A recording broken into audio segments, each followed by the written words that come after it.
નમસ્કાર. રાજકોટમાં KKV hall bridge નીચે 26 વર્ષીય નેપાળી યુવાનની નિર્દયતાથી હત્યા. પરિવારજનોનું હૈયાફાટ રુદન. હત્યારાને કડક સજા કરવામાં આવે તેવી માંગ ઉઠાવવામાં આવી. વધુ સમાચાર માટે જોડાયેલા રહો આરપી ગુજરાત ન્યૂઝ રાજકોટ. મારું નામ સંજયરાજ કાર્કી છે. નેપાળી સમાજનો પ્રમુખ છું રાજકોટ શહેર.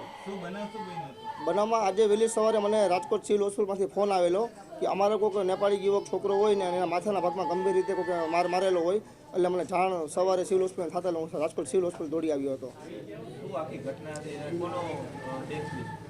ઘટનામાં સાંભળ્યા મુજબ ગઈકાલે રાતના મોડી રાતે કોઈક બે રિક્ષા ચાલક અને આ ભાઈ વચ્ચે કંઈક બોલાચાલી થઈ હતી. કોઈક મોબાઈલ બાબતે એને આવી રીતના ઢોર મારવામાં આવ્યો અને મોટા પથ્થરના ભાગે માથાના ભાગમાં બોથાત પદ્ધતિ બેફામ મારતા એનું મોત નીપજેલ છે.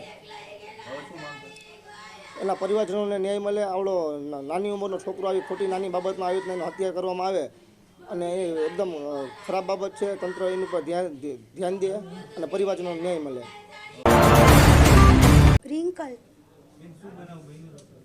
બનાવ એ બન્યો હતો કે મારા ભાઈને છે ને પથ્થર મારીને એની હત્યા કરી નાખવામાં આવેલી છે. એટલે એ બનાવ બન્યો છે.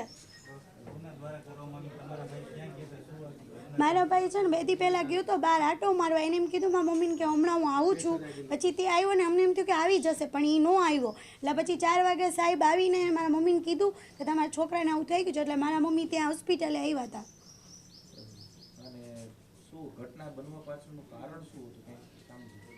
એ તો મને નથી ખબર સાહેબ, કેમ કે બધા એમ કહે છે કે કંઈક મોબાઈલ બાબતમાં થયું એટલે એનું હત્યા કરી નાખવામાં આવ્યું છે એમ. કેવી રીતે અને હવે તમારી માંગ શું? મારી માંગ એટલી જ છે કે એને કડકમાં કડક એની ઉપર કાયદો કરો અને એને ફાંસીની જ સજા આપો. બસ કડકમાં કડક એની ઉપર કાયદો કરો અને ફાંસીની જ સજા એને આપી જોઈએ કે કાલવાર કોઈનો દીકરો કોઈનો છોકરો ન જાવો જોઈએ, કોઈનો ભાઈ. અને એ પાછો અમારો મોટો ભાઈ હતો. એની ઉંમર ખાલી 26 વર્ષ જ હતી. મારી માંગ એટલી જ છે પોલીસ કર્મચારીથી કે મારા ભાઈને ન્યાય મળવો જોઈએ. કાલવારે કોઈનો દીકરો નાની નાની બાબતમાં રાજકોટમાં મર્ડર થાય તો રાજકોટમાં રહેવાનો શું ફાયદો?